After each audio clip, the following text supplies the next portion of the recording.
Subscribe करें हमारे YouTube channel को और साथ ही बेल आइकन पर क्लिक करें ताकि हर आने वाली नई अपडेट्स आपको वक्त पर मिलती रहे। अस्सलाम वालेकुम दोस्तों आज मैं एक नई वीडियो के साथ हाजिर हूं और इस वीडियो में आप लोगों को बताने जा रहा हूं कि कैसे आप अपनी एक्टिविटीज़ को चेक कर सकते हैं। मतलब जब से आपने जीमेल अकाउंट क्रिएट किया हुआ है तब से आपने जो भी इंटरनेट पर सर्च किया है वो सब आपके सामने आ जाएंगे। मतलब जीमेल अकाउंट से रिलेटेड चीज़ें गूगल प्लस हो या यूट्यूब, ट्विटर वगैरह, इस पर जो भी आपने जो कुछ देखा है वो सब आपके सामने आ जाएंगे अभी। तो वीडियो शुरू होने से पहले हमारा चैनल सब्सक्राइब करें और साथ ही बेल आइकन पर क्लिक करें क्योंकि मैं हर रोज़ नई वीडियोस लाता रहता हूँ। तो वीडियो शुरू करते हैं बिना टाइम वेस्ट किए। और सबसे पहले आपने गूगल में जाना है, गूगल में सर्च करना है माई एक्टिविटीज़। तो ये सर्च करने के बाद ये कुछ ही सेकंड में ओपन हो जाएगा।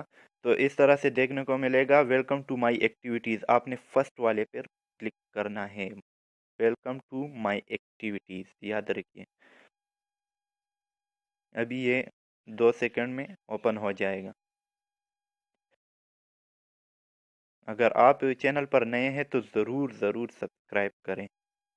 और ये है हमारे पास रिज़ल्ट आ चुका है। तो ये आज के दिन का डिटेल हमें बता रहा है। मैं चेक कर सकता हूँ जब से मैंने जीमेल अकाउंट क्रिएट किया है तब से पूरा डिटेल में चेक कर सकता हूँ, लेकिन आप लोगों को सिंपली समझाने के लिए मैं ये चेक करता हूँ। तो ये है, आप आपसे अगर कोई गलती से गलत चीज़ देखी हुई हो तो या किसी और बंदे ने सर्च किया हो तो आप उसको इधर से डिलीट भी कर सकते हैं। मतलब मैं ये आप लोगों के सामने डिलीट करता हूँ। तो ये अभी मैं डिलीट करता हूँ। इससे ये फ़ायदा होगा कि आप अपने चोटों पर नज़रसानी कर सकेंगे, उस पर नज़र रख सकते हैं कि कहीं वो गलत चीज़ें ना देखें। तो ये थी आज की हमारी वीडियो। अगर वीडियो पसंद आई हो तो वीडियो को लाइक और शेयर करना ना भूलेगा और चैनल को ज़रूर सब्सक्राइब करें। शुक्रिया।